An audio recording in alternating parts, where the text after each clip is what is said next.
stand up for Jesus.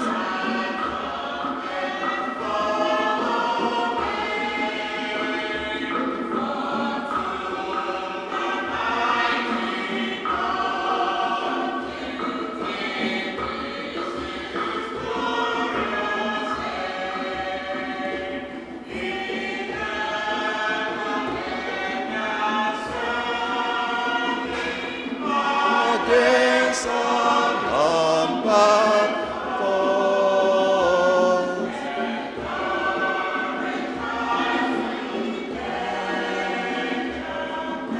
Strength to strength of us. Na na na wana monso.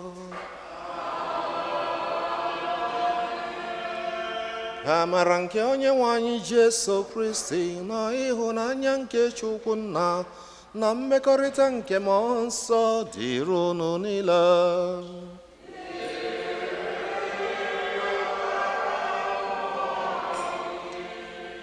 Ndị nke mfụrụ n'anya otuto dịrị Jesu Kristi.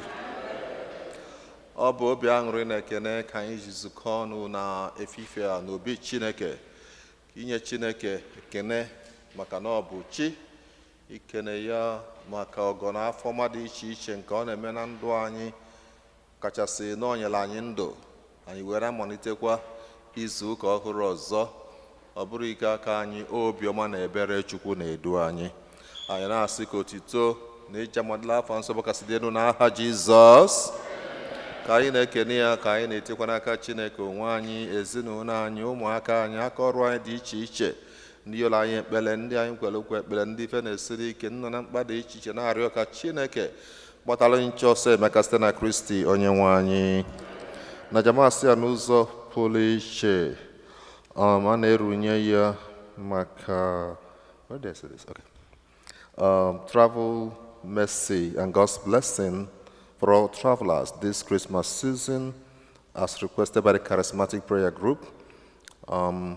Ana-akwazị ngọzi na nchedo nke Chineke n'isi Mr. and Mrs. Chibuzo Nweke. Ụmụnna, ka anyị kwado onwe anyị nke ọma maka nnukwu emume nke Yukarịstịa site n'ikwupụta njọ anyị.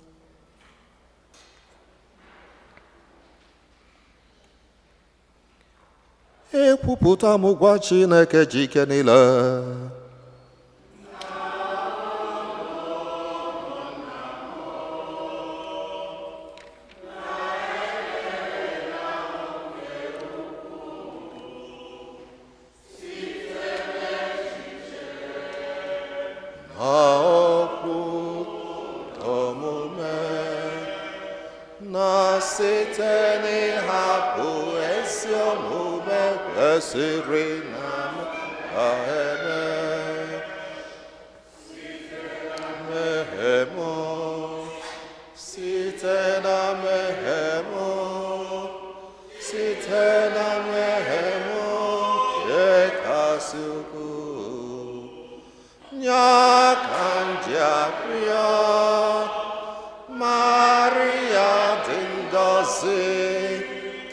Virgin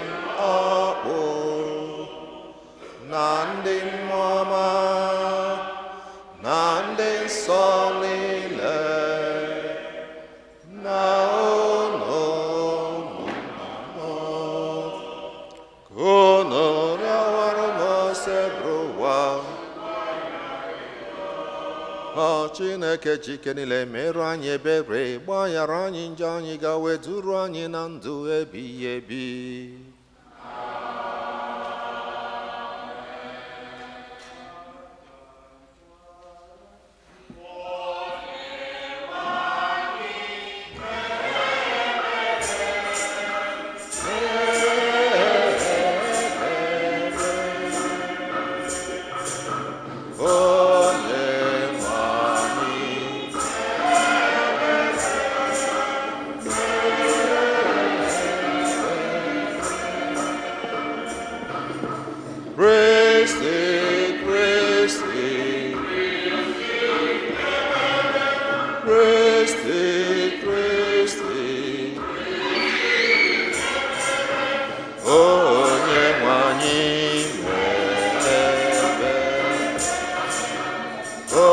onye nwe anyị mere.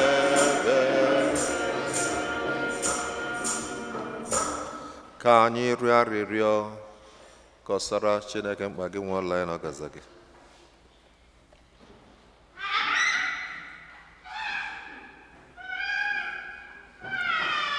Chineke pụrụ ime ife niile, nna nke ebere, ebe anyị ji aṅụrị na-agbago ọsọ ịnabata Kristi nwa gị, biko wepụrụ anyị ihe niile na-anọchiri anyị ụzọ iji aṅụrị anabata ya, ka anyị wee keta oke na amamihe ya iji binyere ya n'ala eze eluigwe.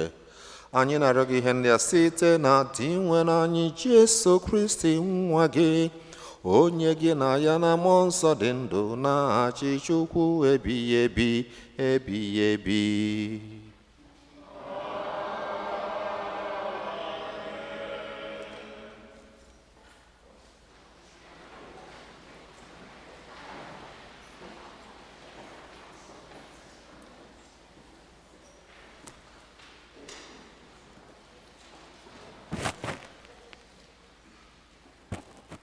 Ihe ọgụgụ ewetara n'akwụkwọ onye amụma Aịzaya.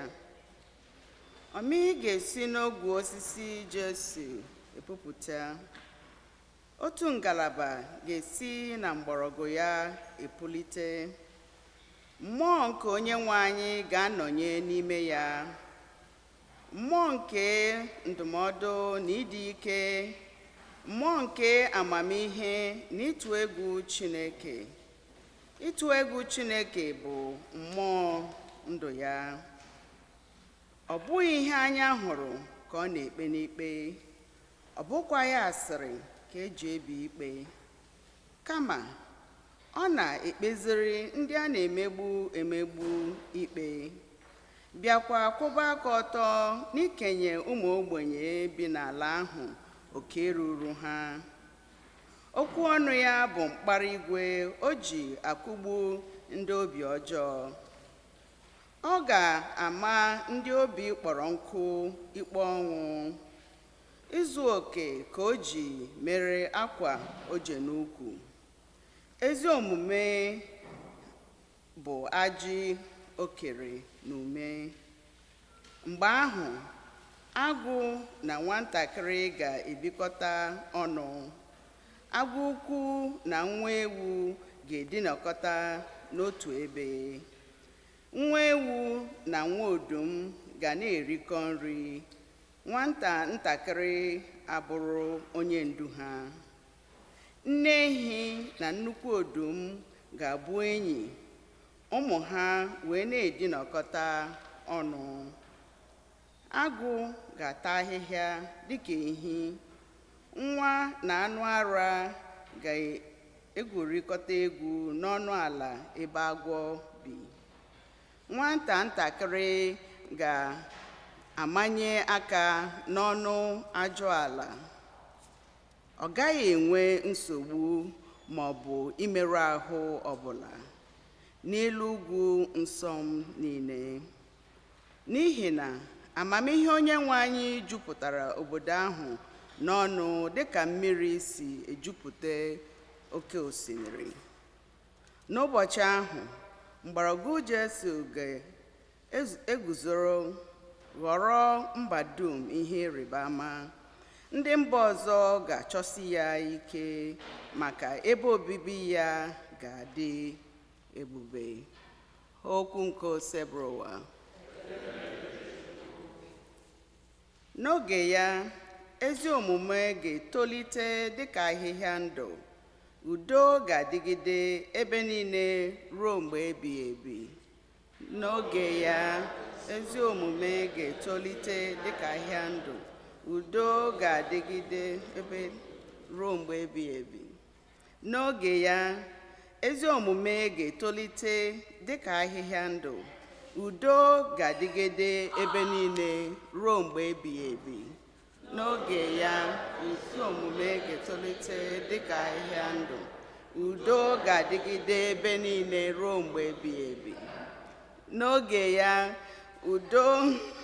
ezi omume ga-etolite dịka ahịhịa ndụ. Udo ga-adịgide ebe niile ruo mgbe ebighị ebi. n'oge ya dịka ahịa ndụ udo oge ruo mgbe ebighị ebi. Okay.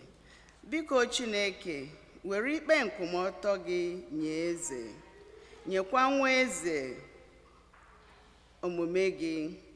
Ọ ga-eji ikpe nkwụmọtọ chekwaba ndị nke gị, bịakwa kpeziere ndị a na-emegbu emegbu ikpe. N'oge ya, ezi omume ga-etolite dịka ahịhịa ndụ, udo ga-adịgide ebe niile ruo mgbe ebighị ebi. N'oge ya, ezi omume ga-etolite dịka ahịhịa ndụ, udo ga-adịgide ebe niile ruo mgbe ebighị ebi. Ọ ga-esite n'oké osimiri chiruo ọchịchị n'oké osimiri, bịakwa site n'oké osimiri chiruo ọchịchị ebe ụwa kwụsịrị. N'oge ya, ezi omume ga-etolite dịka ahịhịa ndụ, udo ga-adịgide ebe niile ruo mgbe ebighị ebi. N'ihi na ọ ga-agbapụta nwa ogbenye ahụ n'etiku ya, ọ ga-agbapụtakwa onye ahụ a na-emegbu emegbu, nke na-enweghị onye enyemaka. Ọ ga-enyere ndị nọ na mkpa aka, bịakwa mere ụmụ ogbenye ebere. Ọ ga-azọpụtakwa ndụ ụmụ ogbenye. N'oge ya, ezi omume ga-etolite dịka ahịhịa ndụ, udo ga-adịgide ebe niile ruo mgbe ebighị ebi. Ngọzi dịrị aha ya ruo mgbe ebighị ebi. Aha ya ga-adịgide mgbe niile dịka anyanwụ. Agbụrụ niile dị n'ụwa ga-esi na ya enweta ngọzi. Mba niile ga na-akpọ ya onye dị ngọzi. N'oge ya, ezi omume ga-etolite dịka ahịhịa ndụ, udo ga-adịgide ebe niile ruo mgbe ebighị ebi.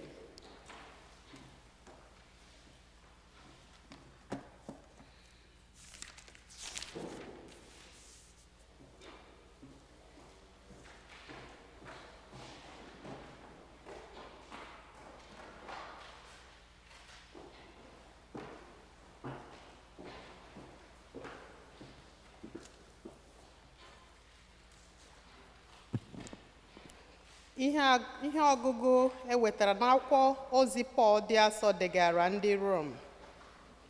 N'ezie, ihe dum edere n'akwụkwọ agba ochie bụ ihe edere iji kụziere anyị maka nchekwube.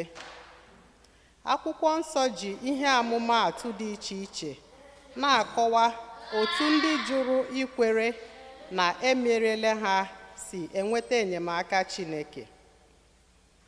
Ka onye ahụ na-enyere anyị aka mgbe anyị jụrụ ikwere na emeriela anyị, nyekwara unu niile aka.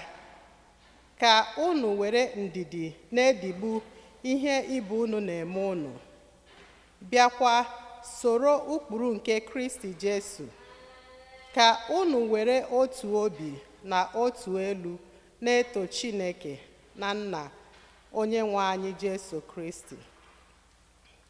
Ihe ọ pụtara bụ na iji ịhụnanya mere ndị ọzọ ụdị amara ahụ Kristi mere unu bụ inye Chineke otuto. Ihe kpatara Kristi ji bụrụ odibo ndị Juu ebiri ugwu abụghị naanị ka emezuo nkwa ahụ o kwere nna nna anyị ha, ọ bụkwa ka o soro kpọbata ndị ọgọ mmụọ n'inye Chineke otuto maka ebere ya. Dịka akwụkwọ nsọ si kwuo n'otu ebe sị, n'ihi nke a, aga m eto gị n'etiti ndị ọgọ mmụọ, bịakwa kwere aha gị ukwe. Okwu nke osebụwa.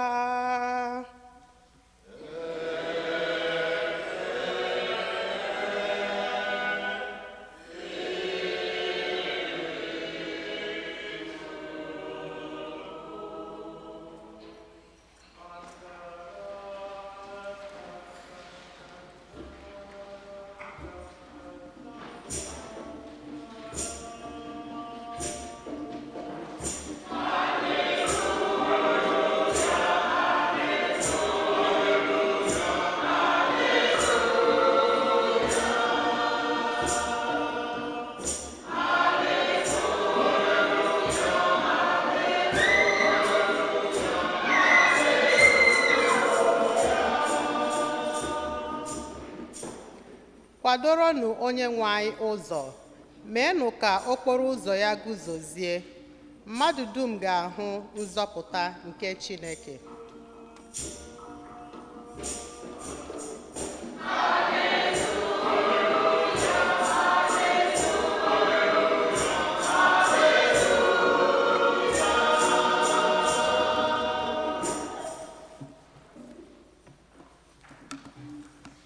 Onye nwe anyị nọnyere unu.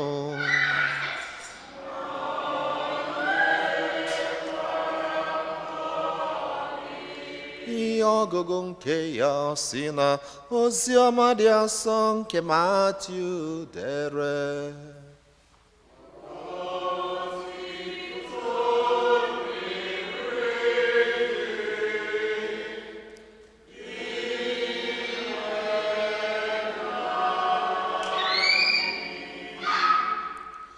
N'oge ahụ, Jọn omemmiri Chukwu pụtara na-ekwu okwu Chukwu n'ọzara nke Judia.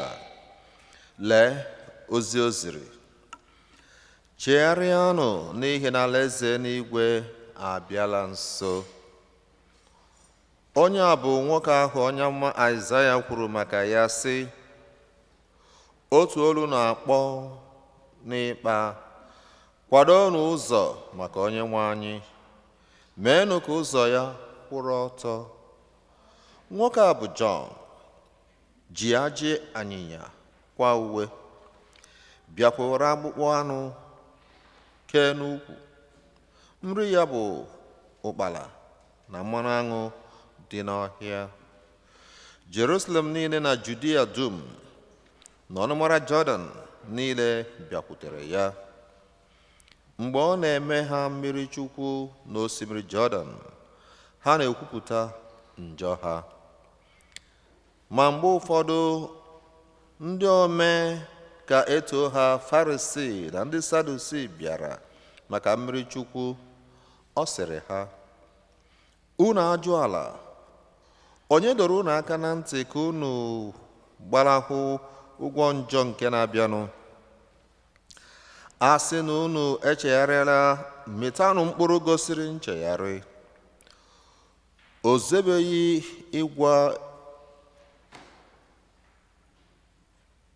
ịgwa onwe unu sị, anyị nwere Abraham na nna, maka na n'ezie Chineke nwere ike ime okwute ndị a ka ha ghọọ ụmụ Abraham.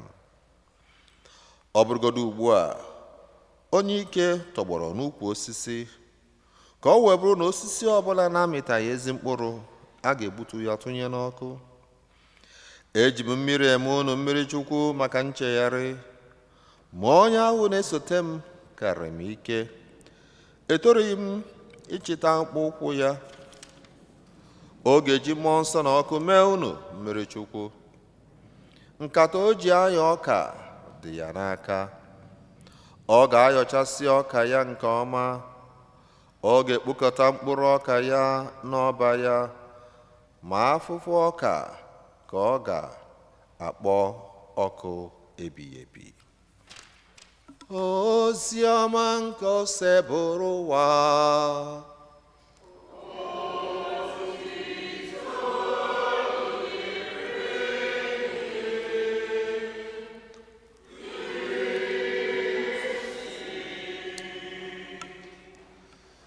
God is good.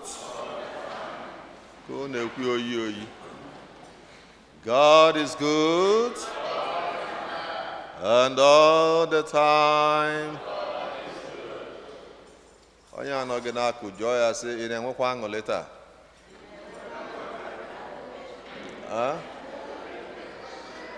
Ọ sị na gịnị mee? Ọ sị na a na-enwe aṅụrị? Ọ dị enwe aṅụrị? Ọ gịnị mee?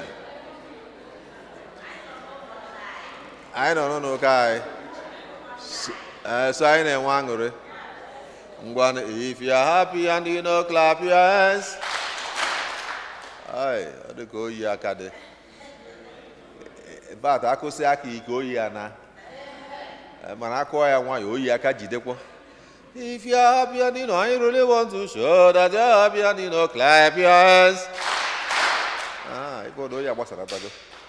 If you're happy and you know, shout amen. Oh yeah, Nalele. If you're happy and you know, I really want to show that you're happy and you know, shout amen.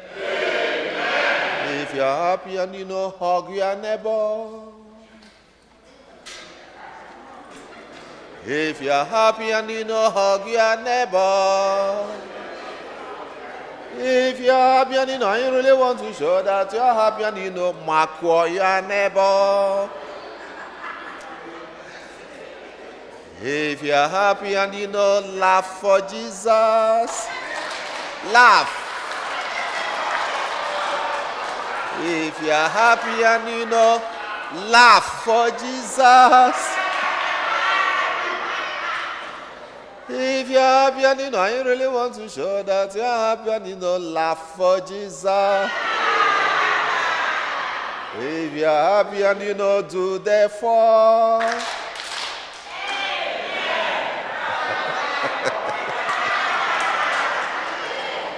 Onyo mani dere mumma onyo mani dere mumma onye na-eme mma onyoma idere mumma onye na-eme mma onyoma idere mumma omemma onyoma na-eme mma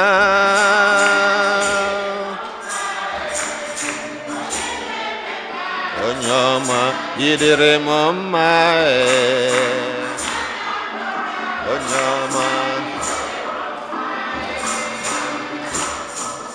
Onyoma nidere mumma Onyoma nidere mumma Onye na-eme mma onyoma nidere mumma Onye na-eme mma onyoma nidere mumma omemma Onyoma na-eme mma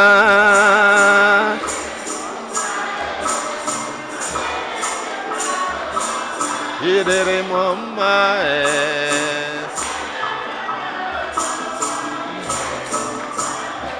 Jesus bụ Chijima jide ji n'aka Jesus bụ Chijima jide ji n'aka onye wanyere nya ga-eri ihe wanyere m ka m rie onye wanyere nya ga-eri ihe wanyere m ka m rie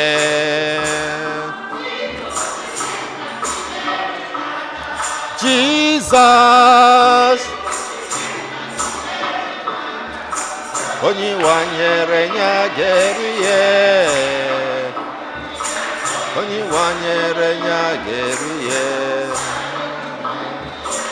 o nwere ihe o mere m ji enye ya ekele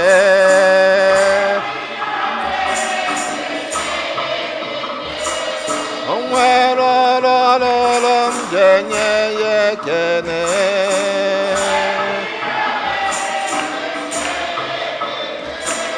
o nwere ọrịa ọgwọ onye obiọma nye ya ekele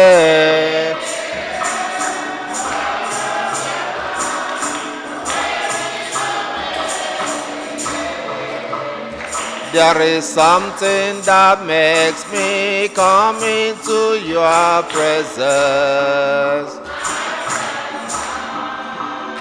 There is something that makes me come into your presence. My helper, my helper, there is something that makes me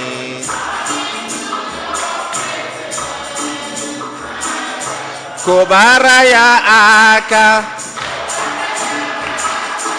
si ya n'omela Eze Jesus ngwanụ gbabara ya egwu si ya n'omela Eze Jesus asị gị febere ya aka si ya n'omela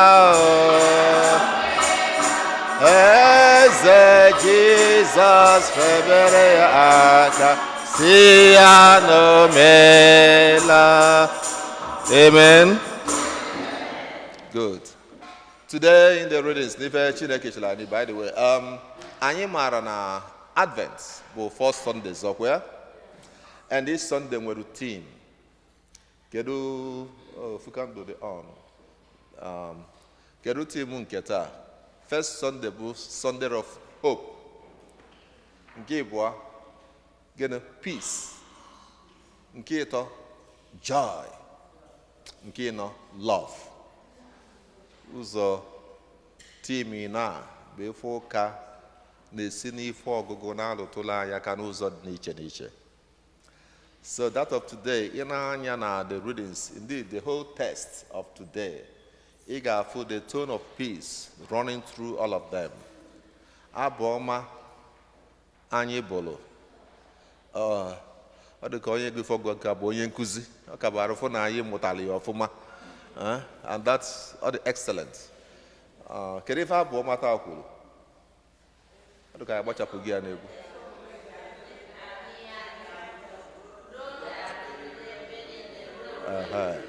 Ezi omume ga-eme gịnị? Ga-etonite. Then gịnị ga-emezi? Udo ga-adịgide ruo mgbe ebighị ebi. N'ife ọgụ nke mbụ, Isaiah 11, anyị fụ prophetic vision of peace. Ọfụlụ ka udo ga-esi wee dị, to the point na o kwuru na o ji metaphor of animals wee maatụ na agụ na ewu ga-ebi n'ofu ụlọ, atụrụ na agụ ukwu a na-akpa nri. Nke dị egwu na nwatakịrị a na-eme gịnị? A na-edu ha. Kedu ụdị udo a ga-emegide o wee dị otu a? Ifo na to achieve peace na ọ dịrọ mfe. O ifo ji were ife afọ maatụ na ihe achieve peace ibe ya emegide agụ na ewu ebili n'ụlọ. Udo adị n'etiti ife ndị Igbo si na ya eli ọna ma gịnị ya eme ma chi ya efo. Ife ya emegide atụrụ na agụ ukwu a na-akpa nri, nwatakịrị a na-egwu egwu na ọnụ ọdụm akwụala cobra. So that speaks to the fact that to achieve peace, it comes with a huge cost. Kewe udo, all the expensive, all the expensive, all the expensive, and they got intentional about it. On a huge sacrifice, I got 2 years here, kudo wede. I won't keep you with the list of things, Madam will give me maybe 1 or 2 or 3. The fundamental aspect of it, Nkembo, that everyone will swallow his or her pride. Yeah, oganya fuge megene gewelu ngalia megene tinya na bakechi tinya no know. Otherwise, ofialaro. Nya okay we for na udo the expensive. Isaiah just say na even ye megide ago na atole bilon na pani. Oh, huge sacrifice. And onwero sacrifice ka mother sacrifice his ego. Because all yourself if evil. The philosopher Baruch Spinoza, 17th century philosopher, also now no natural instinct in mmadụ to preserve his ego and his self. No natural instinct. Yeah, ọ na-abịa unconsciously. Ibe o ji maa atụ ya bụ, let's say na ijiji na chife gị n'iru. Kedu ife ihe eme? Ozugbo. Yeah. Reflex action. Ada mgba mgbe eji eme ya. Also no ife dị na mmadụ. And it's an element of pride. Preserving yourself. But even what a pride, self-preservation. To protect your space. To protect your image. To protect your reputation.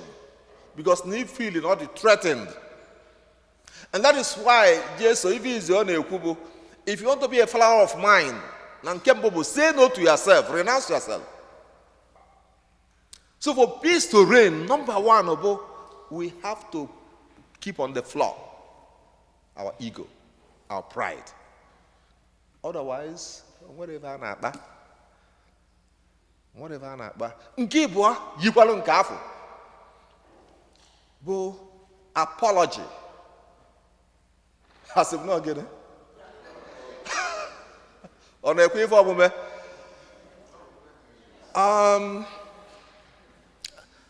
Pagan philosopher Aristotle, he says that I am sorry does not mean that I'm wrong. It means that I value our relationship more than my ego. Amen? As I'm not saying, I am sorry doesn't mean I get him. Nothing wrong. Come on, I get him. Kudoshi and if I come on, I'll call him Makalia Ngala William Dieme. Oh, you believe I have a Wanyoka. No, a pagan philosopher. That I am sorry does not mean that I am wrong. I could be right, you could be wrong. Manoka get him. Kudoshi. Mananyabu, I'm sorry, Hafu. Odinfe. Then mean here. It's like what I can we get me if I say, what's going sorry now? Sorry. Oh, well, you have sorry. Sorry, I forget everybody. Of more guess the neighbory bono, equem no to chuku, neighbory bono. Amen. So, if when I am sorry, be very easy to give out, to let out. Get him there. All lip service. All lip service. Mana osinobi. You have to process it. Because yourself, when you must have processed it. I value this relationship more than my pride. You say it. And that takes you to the third one, letting go. To let go. To empty out the negatives. To empty out the heart. Man, we give major once. Man, if you still keep the grudges, you keep hurting yourself. Or sukos again. Can you help those scores want be getting horrible? Or scores that's one beach. I did why they go or sukos one. Oh, you have never where you go where boy. Ow, also cost.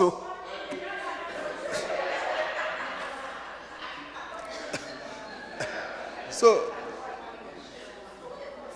if you know, mother ekwe rapper or letting go.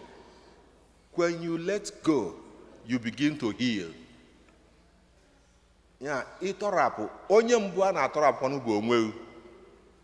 the first person you liberate is yourself. Because no na ijo na ima rapu, ife onye afọ iwu abịa, iloti ife ome iwu abịa, ifu enyi ya iwu abịa, ife onye ọ dị ka oyilie iwu abịa, ife onye na-anya ụdị moto ọ na-anya isi na ọ ya bụ iwu abịa, onwe ụdị akwa oyi mgbosi o mere ife afọ iwu abịa, ife onye ọ bụrụ ife na-akpọ transferred aggression. Ima, in life there are wounds.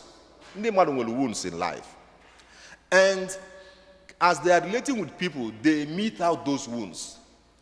You can't prevent people from hurting you, because ndị mmadụ nwesịrị ife dịgasị ha na-arụ, ma iwe akpasuru ebe dị iche iche, ma disappointments, ma betrayals, everything na-arụ ka ọ na-eme. Ọ bụrụ na bọọdụ, ọ bụrụ na bọọdụ eficha ya ọ pụọ, mana ọ n'obi ka ọ dị.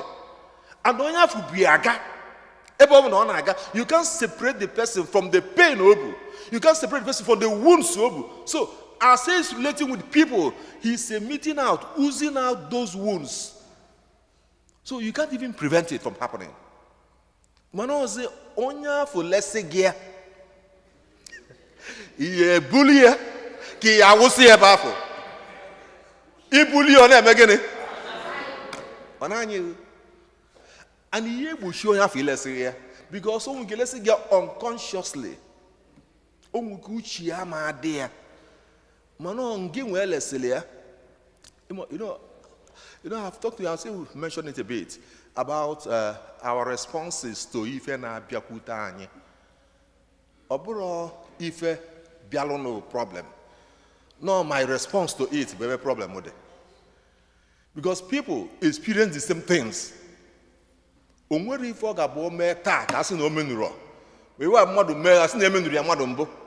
Ọrụ mbekwu ga na-aka akọ mbekwu ka asị na nne ya na-aya arụ. O wee kpọọ ụmụnne ya sị ya na ya na-eje ife. And ife anyị na ya machọ ka mmadụ kpọọ ya oku.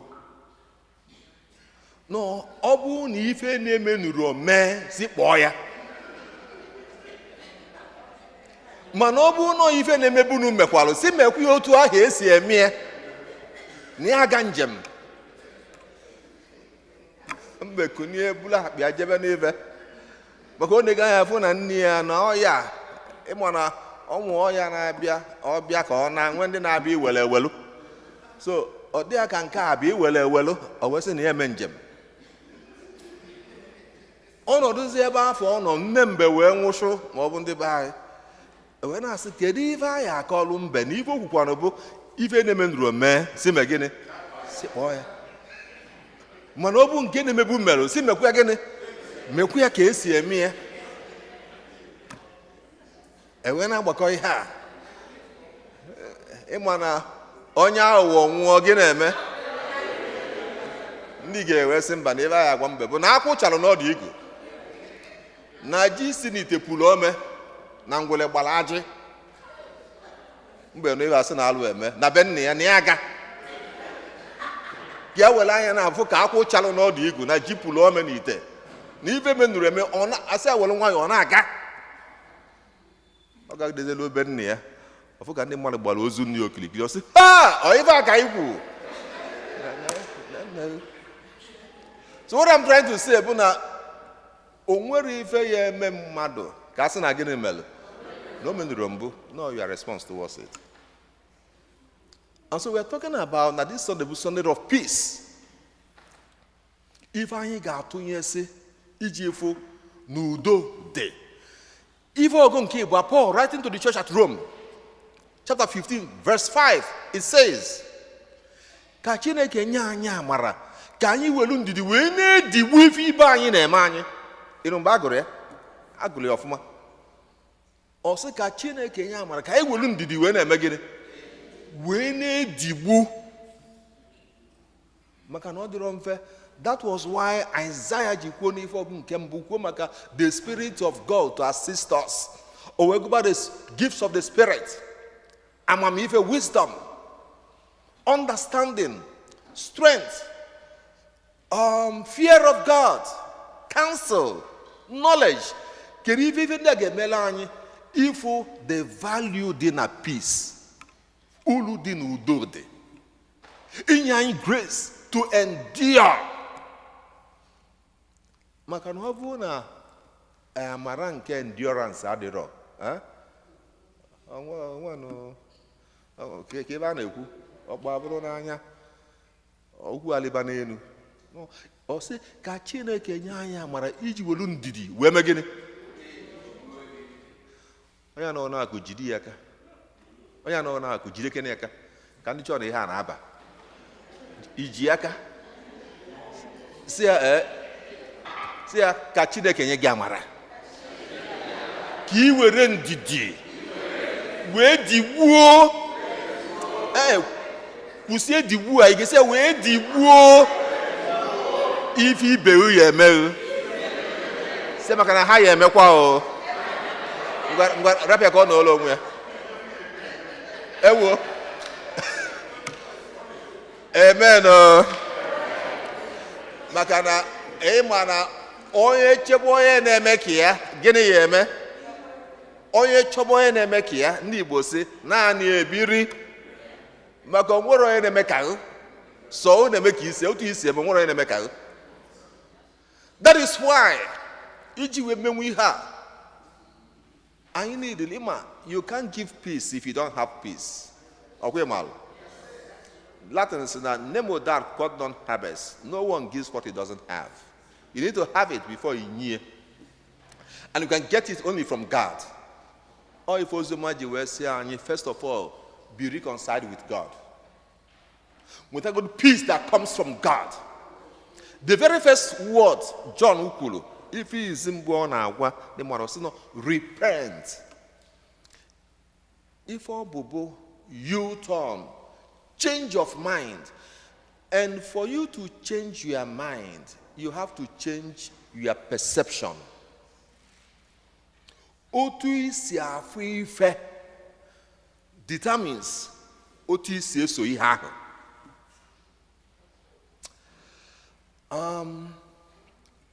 In terms of peace making, ọ bụrụ na onye ị na-atụ alụ ọrụ a na-ekwu ka udo dị n'etiti gị na ya, ịfụgba onye afọ ka onye ilo gị na-emenwe udo. Ọ bụrụ na ịfụ ya ka enyi gị mana ọ na o mere mistake, gị na-emenwe udo. So ịfụ na anyị ji wee fụ ya determines gịnị otu isi esu ya. N'ochekwuta anyị nọsifo n'ụlọ ụka, let's assume na onye nọ na the same pew ị nọ na ya bụ onye kpasugo iwe some time ago, and mgbe ụfọdụzi ekene gị na ya nwezi ka a na-atụnyezi ya atụnye. Onwe asị na mmadụ na-aga ikenere m achọrọ m ịma, so otu aka ekene gị na ya si wee dị, o wee na-apụta ka ọ nata olili, o mee mistake zọọ ụkwụ ọkwa na oche kpara akpa. Kedu ife ya aghọta n'ụkwụ ahụ ọzọ? Ọmụma otego plan bala ife a, otego bụrụ taa, the other time ị chara ya ọfụma, mana nke a ọkaba arụ zọọ ya. Mana ọ bụrụ your friend gị na adị na mma na-apụta zọọ ụkwụ afọ, ị na-achọ ịda ada, ihe enyere ya aka. Ofu ụkwụ ka emelụ gịnị ka a zọlụ. Mana ibe dị iche bụ otu isi fụ onye nke a na otu isi fụ onye nke ọzọ, nya determine your response. Ọ bụrụ na mmadụ dị used to lying, telling lies, o wee na-afụ asị as a tool o ji azọrọ onwe ya, maọbụ a tool o ji enweta ife ọ chọrọ, ọ ya kwụsịsị asị. Perception. Or if John, you see, repentance is changing of mind. When you change your mind, your attitude towards it will change. Your thoughts will change. Your actions will change. Everything about you will change. It begins in the mind. Move for the men of Nigeria now, but now when about perception, I tell them that Igbo Mass, ije na everika na ebe m nọ last na 3,000 so 3 dị nso ebe afọ 3 a na-enwe number of estates na spring up there so mbịa nsị ọ bụrụ na onye Hausa ndị a na-achị efi n'anya na ọfịa nkwele ife ọ ga-afụ bụ grazing field mana a businessman n'anya na ọfịa nkwele ife ọ ga-afụ bụ a potential estate. That's what he will say.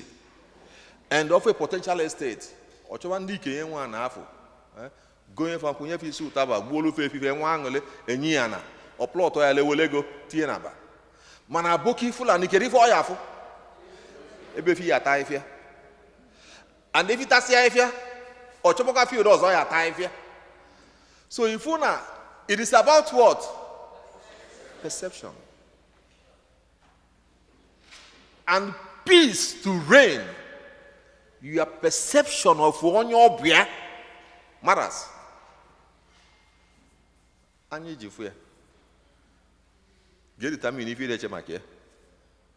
Anyị ji afụ ya ga-eme m ihe ekwe ka ọ n'ime ekwe. So my dear friends, Lord, today, Sunday of peace ka nzukọ na-erunye aja maasị ya taa na onye nzọpụta anyị na-akwado ka ọ bata bụ Prince of Peace. And so ịkwado ka udo afọ bata na ndụ anyị, we try ka anyị na ndị mmadụ mekwazịa gịnị dị n'udo ka ọ ga-agbabata ka udo chia na ndụ anyị niile. Udo dịrị unu.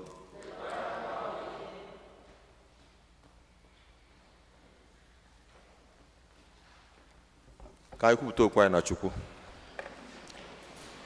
Ekwe m n'otu Chineke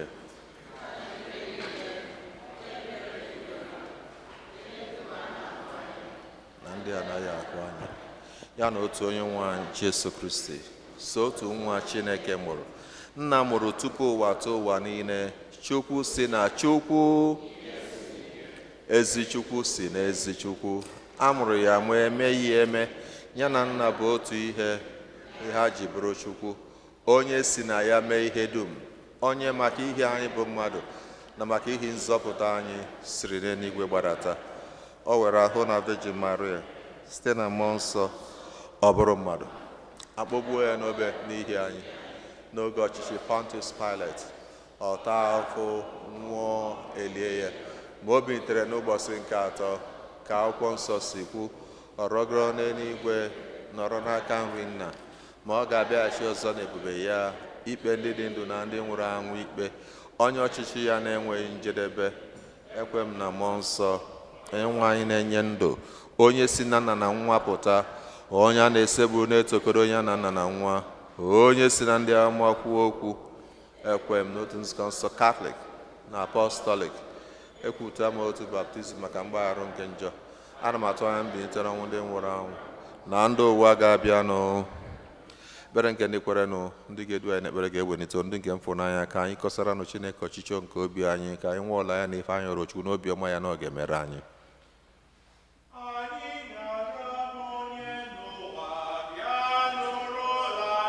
Nnado, nna ya nụrụ anyị, nna.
ekpere ime obi.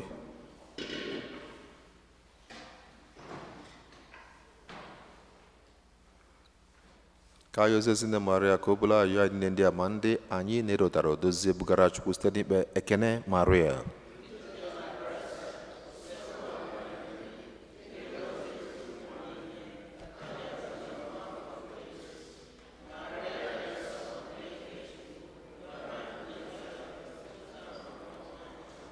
O Chukwu onye pụrụ ime ife niile n'obiọma na ebere gị, biko chee ntị n'ụlọ arịrịọ anyị butere n'iru gị ma meere anyị karịa ka anyị pụrụ ịyọ gị n'aha Jizọs.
Chineke ji ike niile ịnara.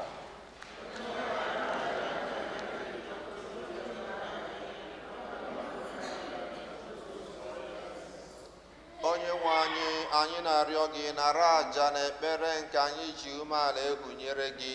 Ewepụ gị onweghị ihe anyị pụrụ ime, biko n'uwere obiọma gị na-agbata ọsọ chekwaba anyị. Anyị na-arịọ gị ihe ndị a site na Kristi onye nwe anyị. Onye nwe anyị nọnyere unu.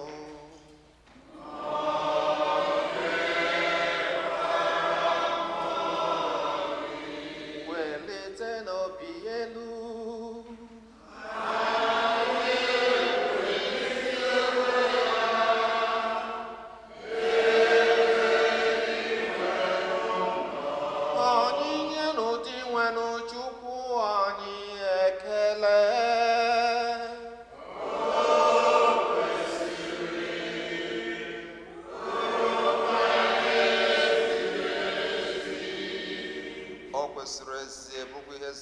Azọ ndụ na anyị ga-enye gị ekele oge niile na ebe niile. O nna dị nsọ, Chineke ji ike dị na ya dị ụwa tụwa site na Kristi dị nwe anyị, onye juru umeala bịa n'ụwa n'ụdị mmadụ, bịa mejuo nkwa ikwere mgbe ochie, wee meere anyị ụzọ nzọpụta ebe ebe.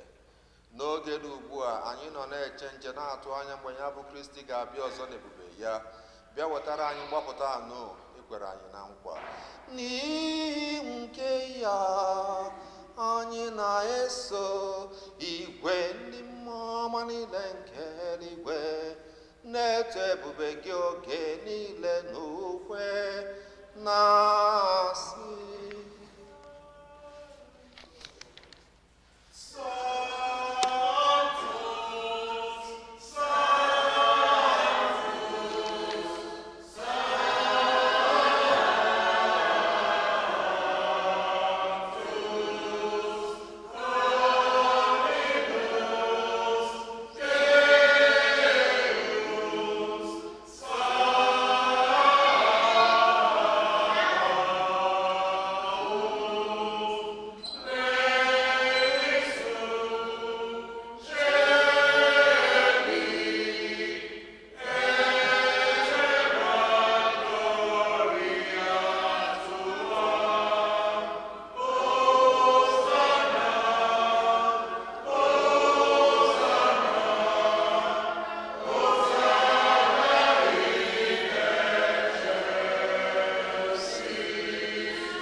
ịdị nsọ eze dị nwenụ. Nna, ịdị nsọ eze sọ gị na-edo ihe dum nsọ.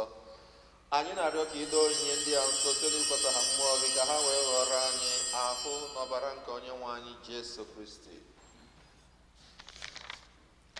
onye bịara tupu edunye ya n'ọnwụ, nke o jiri aka ya wee nara, were achịcha ka ọ na-enye ekele, nyawa ya, nyekwa ya ụmụazụ ya, na-asị, naranụ m nke ya binyenu ya unu niile, nke ya bụ ahụ nke a ga-eduru nye maka unu.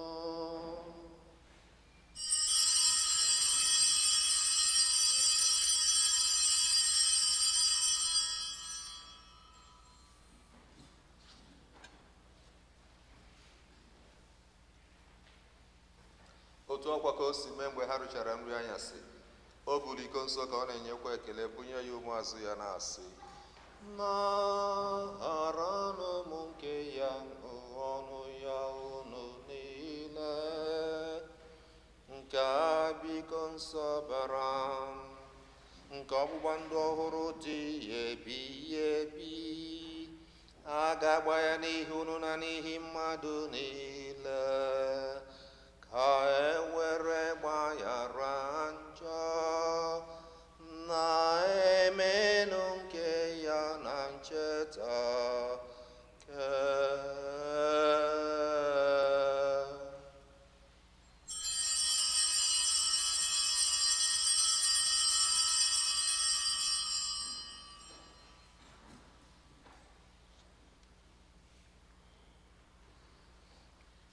Ka anyị kwupụta n'ife omimi nke okwukwe anyị na-eme ugbu a.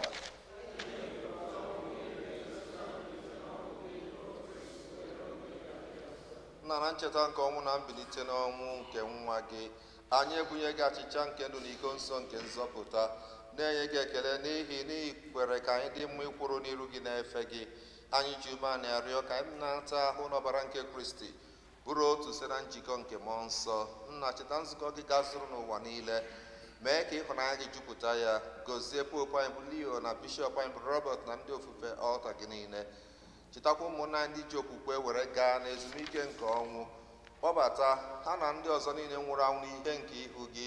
Anyị arịọ ka ị mere anyị niile ebere.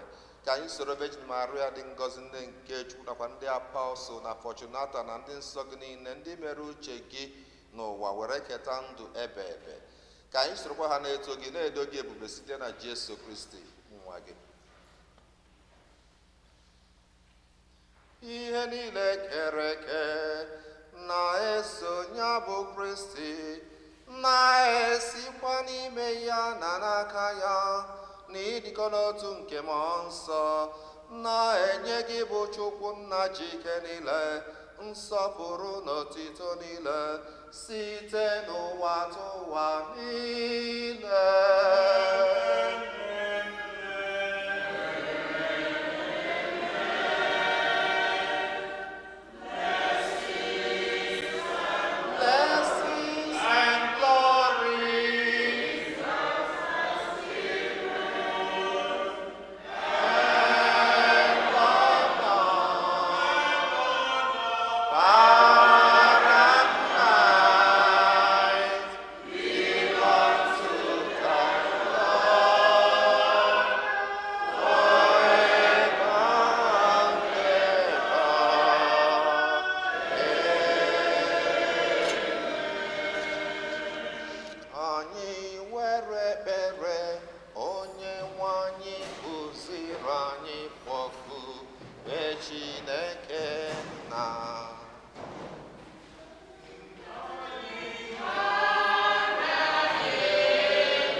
were ebere nye udo n'oge nke anyị site n'inye aka ebere gị ka a zọpụta anyị na njọ oge niile, anyị ewere gbanahụ nsogbu niile, were nchekwube dị nsọ na-atụ anyị maka mbịaghachi nke onye nzọpụta anyị Jesu Kristi.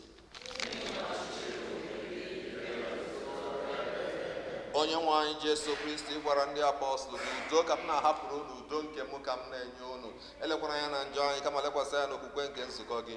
Nye ya udo na ịdịkọ n'otu ka uche gị siri chọọ, gị bụ onye dị ndụ na-achị ebe ebe ebe ebe. Udo nke osebụrụ ụwa dịrị unu mgbe niile.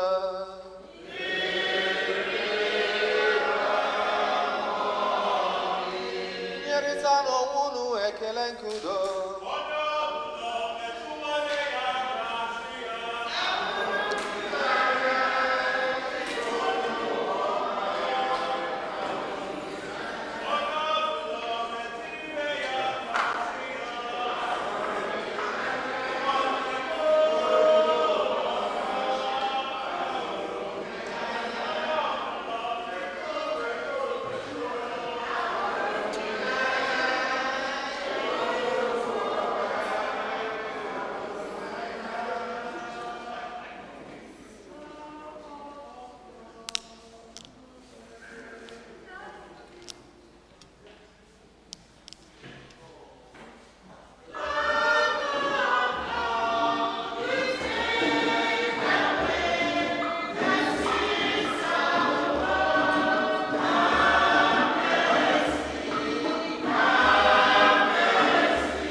ọjọọ nke ụwa ha dị ngọzi bụ ndị a kpọrọ n'oriri nke nwa atụrụ Chineke.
I receive the living God, and my heart is full of joy. I receive the living God, and my heart is full of joy. Jesus said, I am the bread needed long to give you life. You who will partake of me need not ever fear to die. I receive the living God, and my heart is full of joy. I receive the living God, and my heart is full of joy.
Ka anyị rịọ arịrịọ. Onye nwe anyị jirila nri nke eluigwe nyejuo anyị afọ.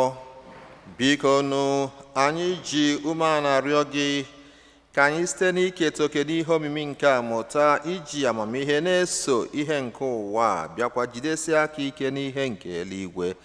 Anyị na-arịọ gị ihe ndị a site na Kristi onye nwe anyị.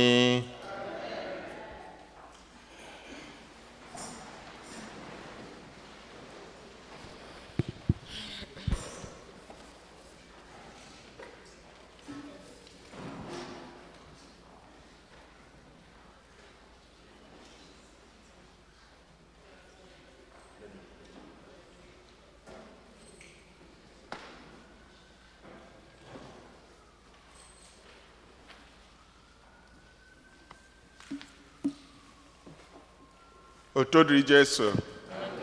Second collection.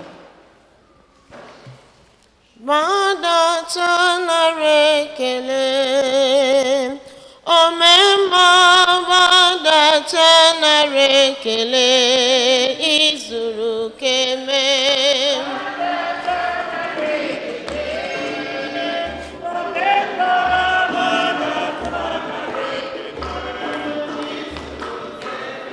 Gbadata nara ekele, onye na-eme mma gbadata nara ekele, izuru keme.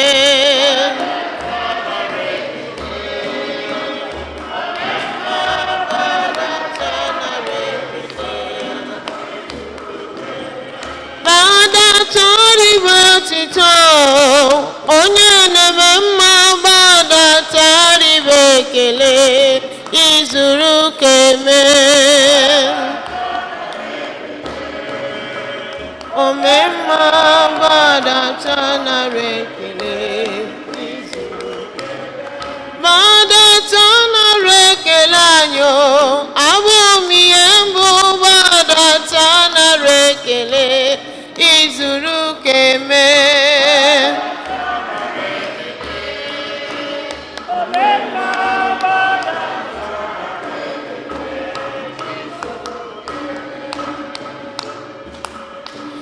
Ị mara mma Chukwu, ịdị ebube, ịdị oke ọnụ ahịa. Mesaya bụ Chineke, onye ị na-efe, ribe otito n'ibu ọkaka. Ị mara mma o, ịdị ebube, ịdị oke ọnụ ahịa. Mesaya bụ Chineke, onye anyị na-efe, ribe otito n'ibu ọkaka. Otodri Jesu. Parish announcements. Reminder, the given three gifts are due today, Sunday. We will accept late gifts during the week at the rectory. Thank you for your generosity. Confirmation commitment ceremony. We remind all level 7 and teen confirmation candidates that the commitment ceremony will take place on Sunday, December 14th at 9:15 a.m. Candidates must arrive at 8:45 a.m. here at the church. All candidates and their parents and guardians must be present. We invite children to be part of our Christmas pageant 2025, which will be presented on Christmas Eve, Wednesday, December 24 at the 6 p.m. Family Mass. For more information, please see the bulletin. The African community invites you to the Advent retreat on Friday, December 12 and Saturday, December 13 via Zoom, and to the Mass of Thanksgiving on Sunday, December 14. For more information, please see the bulletin. On Monday, December 8th, we celebrate the Immaculate Conception of the Blessed Virgin Mary. We invite you to honor our Blessed Mother by attending the 8 a.m. Mass or the 7 p.m. bilingual Mass. I think it's an obligatory day of service, the Immaculate Conception. If you would like to dedicate a lighted Christmas tree for your loved ones, living or deceased, please fill out the form that is in the bulletin. The donation is $30. Thank you. Advent confessions will be on Monday, December 15th, from 2 to 4 p.m. and 6 to 8 p.m. in the church. We invite you to join us for our Christmas celebrations. Christmas schedules were mailed to all our registered parishioners with their church envelopes. If you did not receive one, please see the bulletin. Otodri Jesu, till the first Sunday of the month of December, Makan Bosindine Janangozi preacher. The choir. Anyị nwere nne dị mma, anyị nwere nne dị mma, anyị nwere nne dị mma, nne dị mma, Virgin Maria.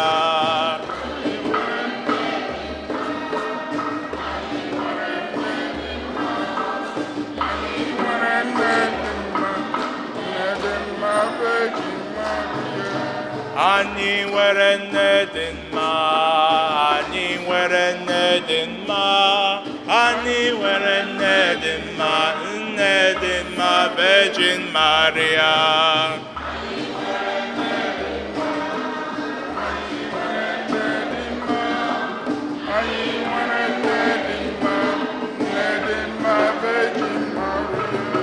Anyị nwere nne dị mma, anyị nwere n'obiọma, anyị nwere nne dị mma, nne dị mma, Virgin Maria.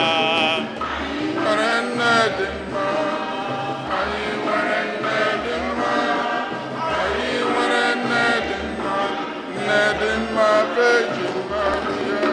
Anyị nwere nne dị mma, nne dị mma, Virgin Maria. Anyị nwere nne dị mma, anyị nwere nne dị mma, nne dị mma, Virgin Maria.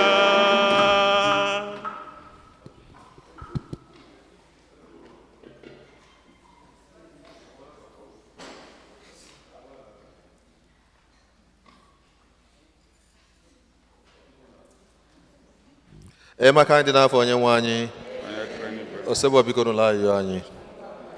Onye nwe anyị nọnyere unu. Chukwu ekele ka a na-enye gị n'isi ụmụ gị ndị nne na-abịa kwa Sọnde nke mbụ n'ọnwa inye gị ekene na ịnara ngọzi n'aka gị. Anyị na-ekele gị na ndụ nke inyere fa na-afụ njedebe nke arọ a bụ 2025. A na-ekele gị maka ndụ nke ị ga-enyefe ifo arọ na-abịa n'ọdịnihu. Gọzie fa n'ezinụlọ fa, gọzie fa na ndị dị fa, gọzie fa site n'aka ụmụaka fa, gọzie fa n'ọrụ fa, gọzie fa site n'arụ ike. Nyefe amara fa ga-eji wee na-eje ozi dịka nne n'ezinụlọ fa. Nyefe amara fa ga-eji wee na-anagide ife ọbụla ga-abụ ọnwụnwa ga-abịara ha na ndụ fa maọbụ n'ezinụlọ ma site n'aka ụmụaka maọbụ n'ebe a na-arụ ọrụ, ka ha site na amara gị na-emeri gbado ọnwụnwa ndị a niile. Mee ka udo chia na ndụ fa, mee ka udo chia n'ezinụlọ fa, mee ka site na arụ fa ka ngọzi gị na-erukwasa n'ezinụlọ nke itinyere fa ma nke be nna fa ma nke be dị fa site na Kristi onye nwe anyị. Ka Chineke gozie ma chekwaba unu nna na nwa na mmụọ nsọ. Udo dịrị unu.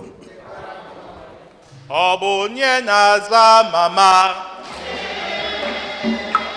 ọ bụ onye na-aza mama, ọ bụ onye na-aza mama. Mama, ihe gị mma ka emere gị.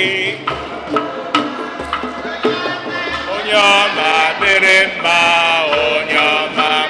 Nne n'igwe dị mma ka ga-emere gị onye ọma onye ọma onye ọma dịrị mma onye ọma.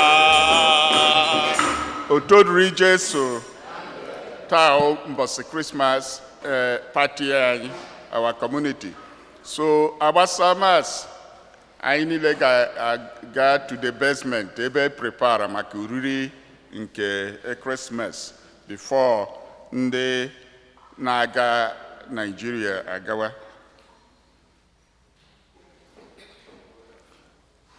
In line with our tradition, dịka anyị mere last Sunday, Father Cosmos gọziri ndị ga-eme travel, nye ha special prayers and blessings.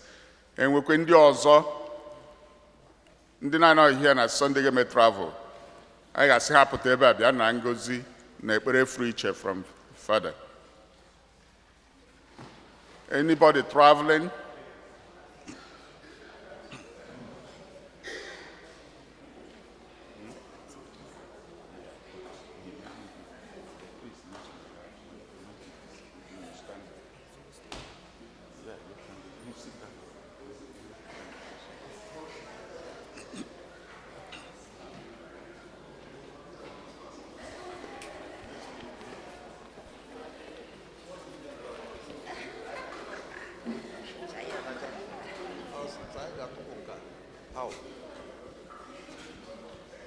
Ngwagbati ya n'aka n'isi fa.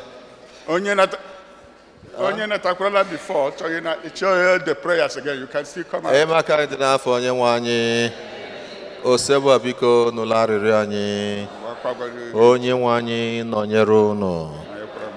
O Chukwu onye pụrụ ime ife niile, anyị na-echenuru gị ụmụ gị ndị a na-akwado ime njem ije n'obodo dị iche iche fasiri wee bịa wee rie oriri wee ṅụrịa na gị bụ onye nzọpụta bịara n'ụwa. Ana gị na to go before them to lead them, behind them to protect them, and above them to shower your blessings upon them. Your word says in Zechariah chapter 2 verse 5, you be a wall of fire around your people.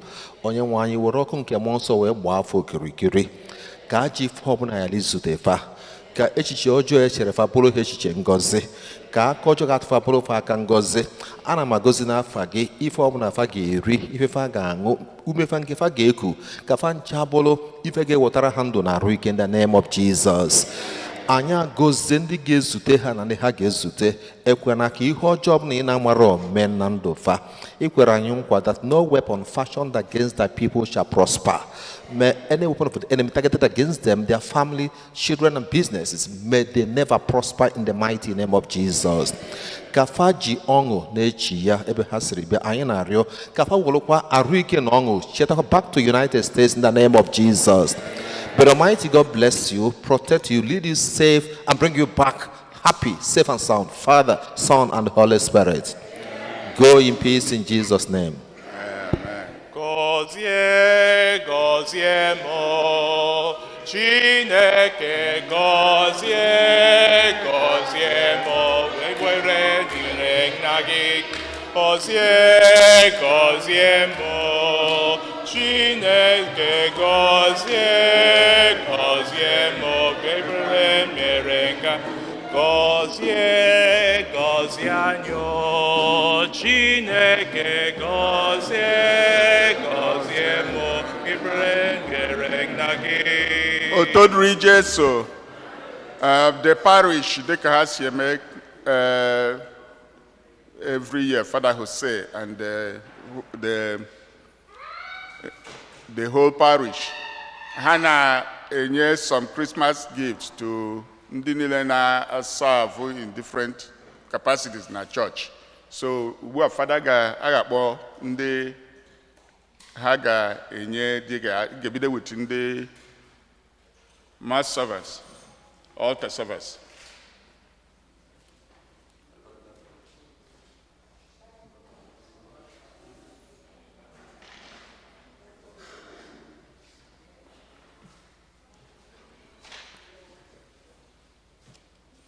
All the altar servers, please, wherever you are.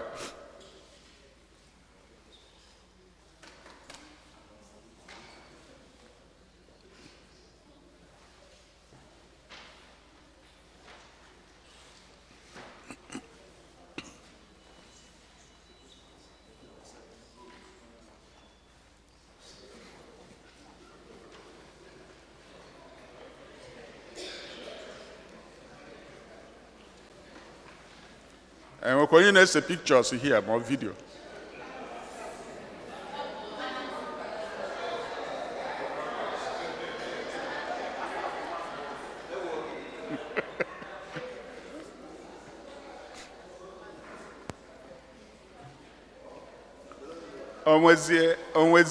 Onwezie ndị na-anọghị ya, we will keep their own. We keep their own gifts.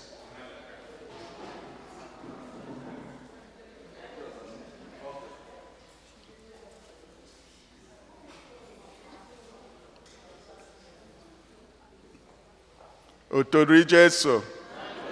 Next, ga-awụ ndị lectors, ndị na-agụ ihe ọgụgụ na church. Esokwere m na ha.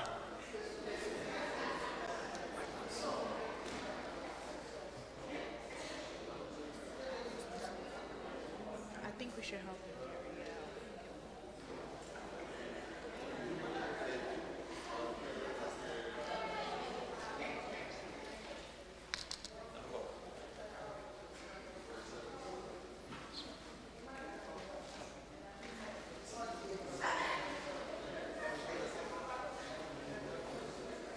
Ndị ga-esocha ha along with ndị ministers.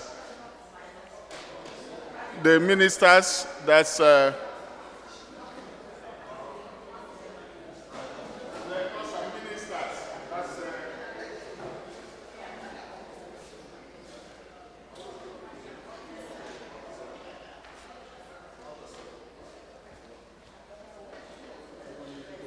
ministers. And I think I want to Lola Dickin.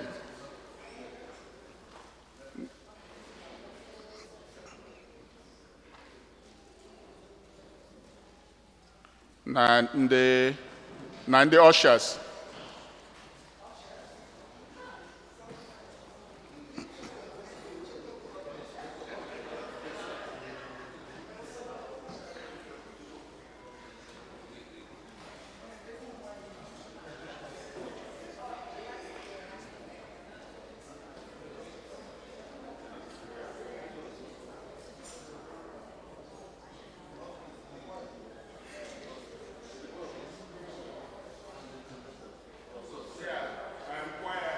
The choir members.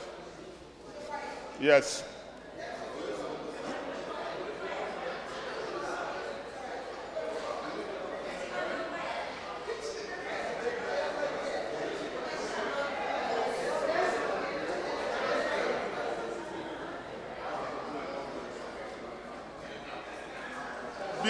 Because ọrụ na inwetego as a lector or minister, Urokonye choir, please just come. Only for the choir members.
I have to, I think I'm a mistake. I think I'm a mistake in the parish. We gave them the numbers. So, I got kaha with Ezekiel next time. Otodri Jesu.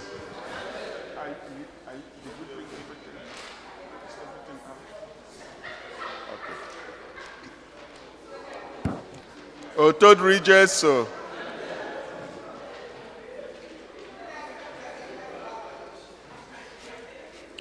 onwe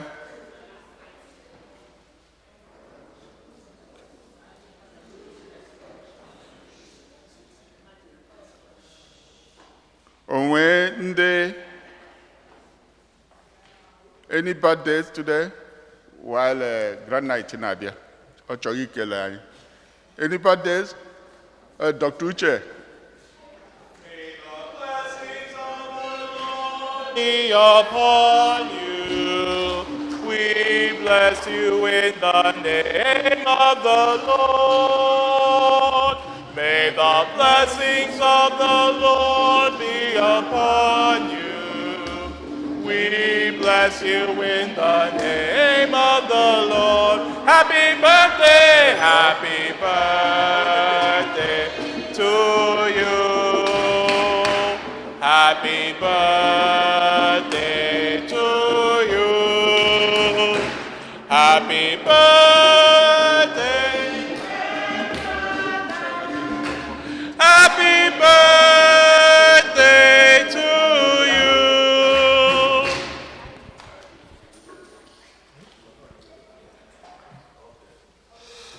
ngwara mgbatị n'aka n'isi ya maka dị n'afọ onye nwe anyị osebụ biko n'ụlọ ahịhịa anyị onye nwe anyị nọnyere gị Chukwu ekene ka anyị na-ebunye gị n'isi nwa gị na-eme ncheta ọmụmụ ya anyị